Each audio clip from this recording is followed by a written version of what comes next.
you probably noticed I don't feel about that war the way we were told we were supposed to feel about that war, the way we were ordered and instructed by the United States government to feel about that war. You see, I tell you, my mind doesn't work that way. I got this real moron thing I do. It's called thinking. And I'm not a very good American because I like to form my own opinions. I don't just roll over when I'm told to. Sad to say, most Americans just roll over on command. Not me. I have certain rules I live by. My first rule, I don't believe anything the government tells me. Nothing. Zero.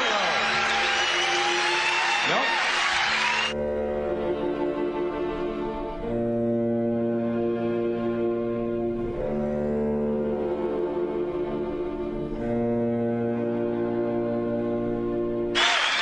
And I don't take very seriously the media or the press in this country, who in the case of the Persian Gulf War were nothing more than unpaid employees of the Department of Defense, and who most of the time function as kind of an unofficial public relations agency for the United States government. So I don't listen to them. I don't really believe in my country. And I gotta tell you folks, I don't get all choked up about yellow ribbons and American flags. Now, to balance the scale, I'd like to talk about some things that bring us together. Things that point out our similarities instead of our differences. Because that's all you ever hear about in this country is our differences. That's all the media and the politicians are ever talking about, the things that separate us, things that make us different from one another. That's the way the ruling class operates in any society. They try to divide the rest of the people. They keep the lower and the middle classes fighting with each other so that they, the rich, can run off with all the fucking money.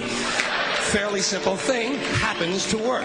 You know, anything different, that's what they're going to talk about. Race, religion, ethnic and national background, jobs, income, education, social status, sexuality, anything you can do, keep us fighting with each other so that they can keep going to the bank. You know how I describe the economic and social classes in this country? The upper class keeps all of the money, pays none of the taxes. The middle class pays all of the taxes, does all of the work.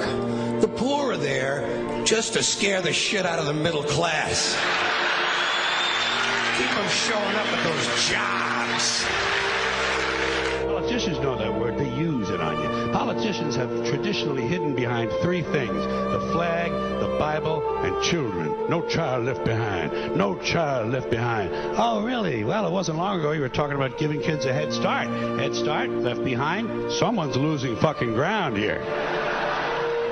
But there's a reason. There's a reason. There's a reason for this. There's a reason education sucks, and it's the same reason that it will never, ever, ever be fixed. It's never going to get any better. Don't look for it. Be happy with what you got.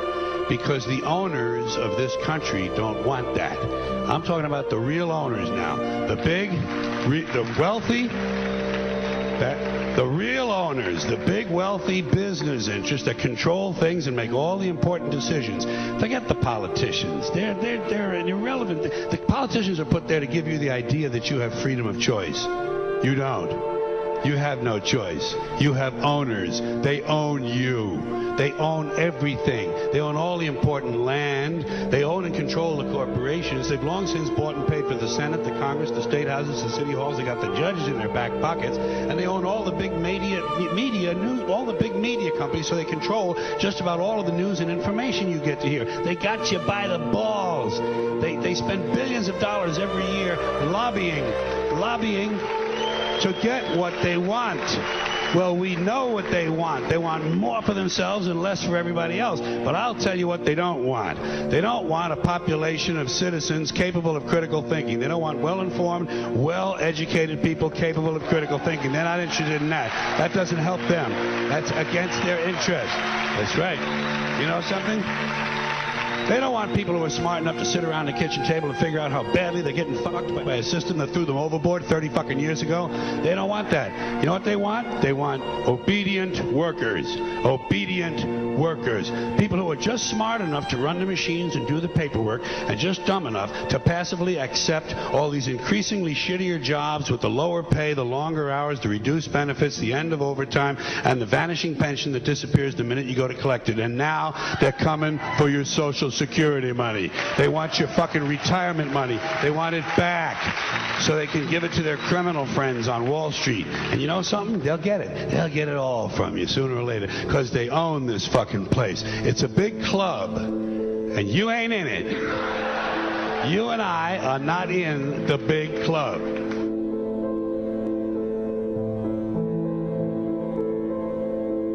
The greatest form of control is where you think you're free when you're being fundamentally manipulated and dictated to. One form of dictatorship is being in a prison cell and you can see the bars and touch it. The other one is sitting in a prison cell but you can't see the bar, you think you're free. What the human race is suffering from is mass hypnosis.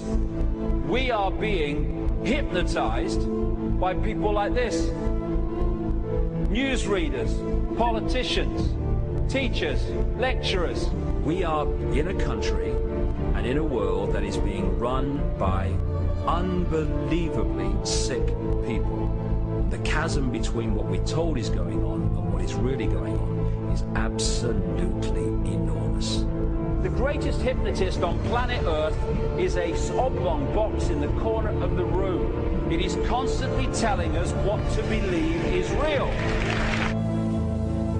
Historically, the control and manipulation of political opinion has been the Freemasons' main weapon in gaining control of countries and states. Once in control of the rulers and politicians of a country, laws and political structures could be changed in accordance with their agenda. However, since restricting the body does not necessarily mean restricting the mind, the Freemason recognizes that their plan for a global government hinges completely on subduing the masses to their agenda, and thus eliminating opposition to their cause. And the greatest threat to their plan, posing more danger than any army or law, is the threat of a free-thinking mind.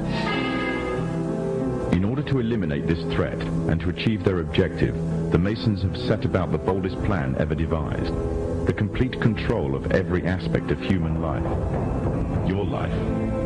And the weapons they are using against you are in your very homes, entertaining you and your children, and gradually indoctrinating you without you even realizing.